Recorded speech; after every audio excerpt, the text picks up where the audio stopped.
Most of the students लगभग 80% students 1 घंटा की पढ़ाई को 2 घंटा या फिर 3 घंटा में कंप्लीट करते हैं।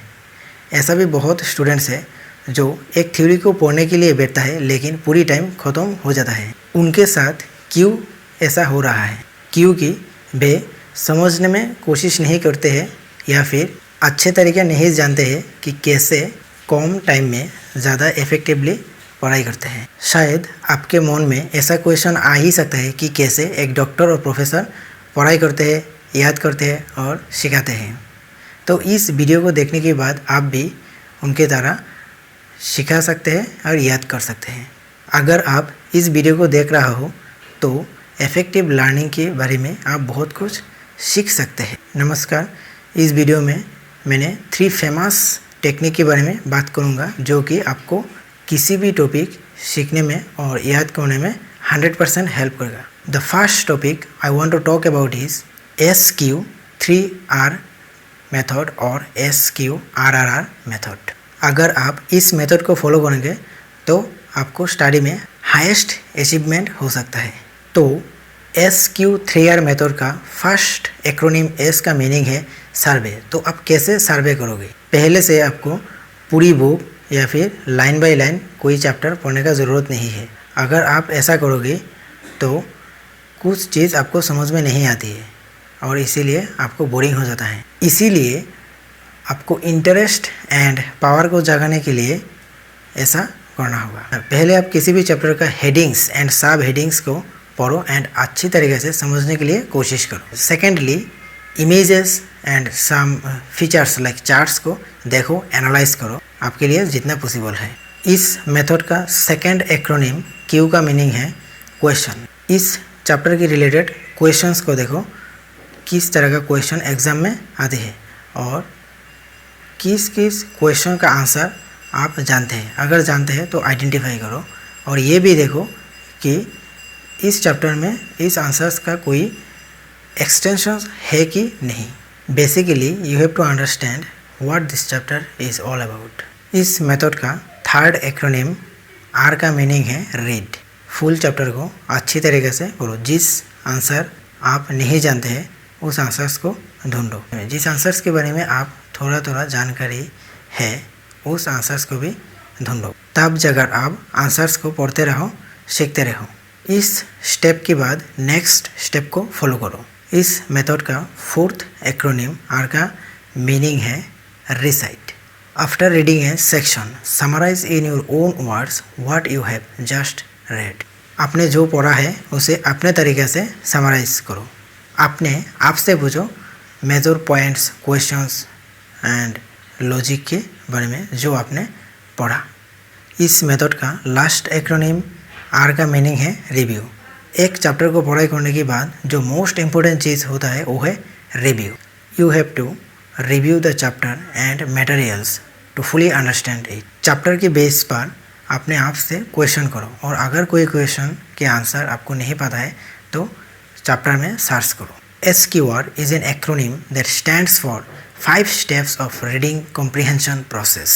Once again, SQ3R का मतलब है survey, question, read, recite and review. The last 2 techniques are very important techniques. The second technique I want to talk about is 3-dot teaching and learning method. किसी भी चीज़, किसी भी chapter और topic पढ़ने के बाद आप इस मेथड को अप्लाई कर सकते हैं आपको बेटर ग्रोथ के लिए। आपके सामने जो भी वॉल है उसके ऊपर 3 इंच डिस्टेंस मेंटेन करके 3 डॉट्स इस तरह का आँको। आप एक पेपर और एक बोर्ड में भी 3 डॉट्स को आँक सकते हैं। डॉट्स आँकने के बाद इस डॉट्स को आइडेंटिफाई करने के लिए नाम दे दो, लाइक 1 2 3 ABC और रीना मीना रीना जो भी है। डॉट्स को 3 डिफरेंट स्टूडेंट्स की तरह कंसीडर करो। फर्स्ट डॉट को लोअर लेवल के स्टूडेंट कंसीडर करो, सेकेंड डॉट को इंटरमीडिएट लेवल के स्टूडेंट एंड थर्ड डॉट को एडवांस और ब्रिलियंट लेवल के स्टूडेंट कंसीडर करो। आप जो भी सीखा है और पढ़ा है आपको उन्हें 3 डॉट्स को सिखाना होगा। 3 डॉट्स को स्टूडेंट्स समझ लो। जब आप कोई भी थ्योरी सिखाना चाहते हो तब हो सकता है 3rd डॉट अच्छी तरीके से समझ लिया क्योंकि वो तो एडवांस लेवल की स्टूडेंट है, लेकिन सेकेंड डॉट और थर्ड डॉट नहीं समझ पाया, तब आप क्या करोगे? इसीलिए आपको कोई दूसरा तरीका ढूंढना पड़ेगा सेकेंड डॉट और थर्ड डॉट को अच्छी तरीके से सिखाने के लिए।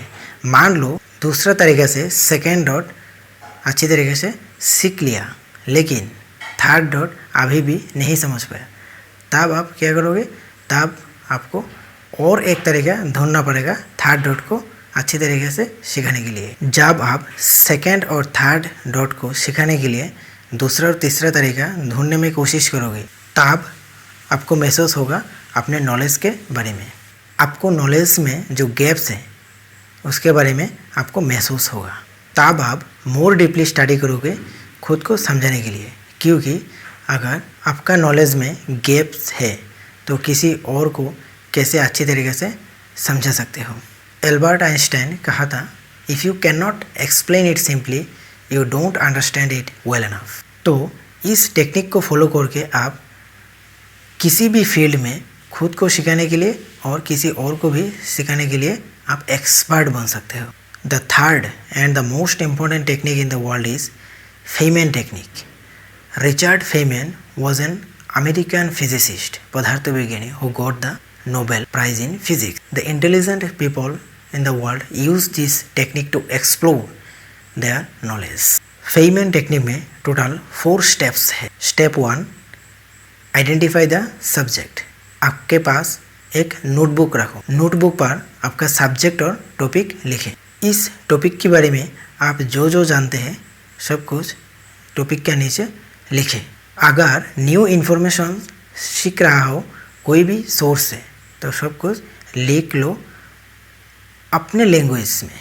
Step 2, teach to a child or anyone else who doesn't know anything about the topic. Take a blank notebook and write down the topic and जो जो चीज़ आप इस टॉपिक के बारे में जानते हो सब कुछ इस नोटबुक में अपने लैंग्वेज पर सिंपली लिख लो। सब कुछ आपको इजीली एंड सिंपली लिखना चाहिए। सिंपल वर्ड्स यूज़ करना है। क्रिटिकल और लॉन्ग सेंटेंस यूज़ नहीं करना चाहिए, क्योंकि आप जिस चाइल्ड को और पर्सन को सिखाना चाहते हो वो तो इस टॉपिक के बारे में कुछ भी नहीं जानते हैं।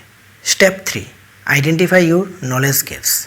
This is very important step to learn and use Feynman technique. Real learning इस स्टेप पर होता है। जो कुछ भी आप नहीं जानते हैं या फिर इस टॉपिक के बारे में आपका जो नॉलेज गैप्स है इमीडिएटली हाईलाइट करो।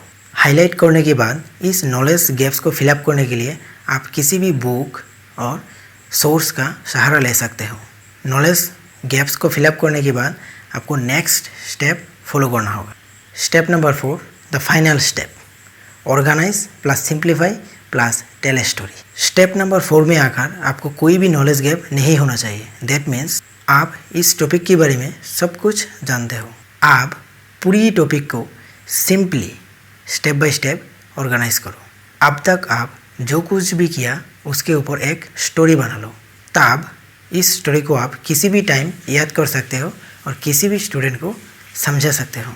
In this way you can remember any topic for long time. इस 3 टेक्निक को आप यूज़ करने के लिए आपको इनर मोटिवेशन एंड पैशन चाहिए।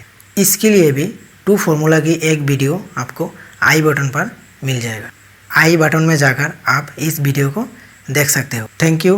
अगर आपको पसंद आए तो like, share and subscribe to my channel and hit the bell icon to get new notifications. Be healthy, live long and get your success. Thank you very much. Wish you all the best.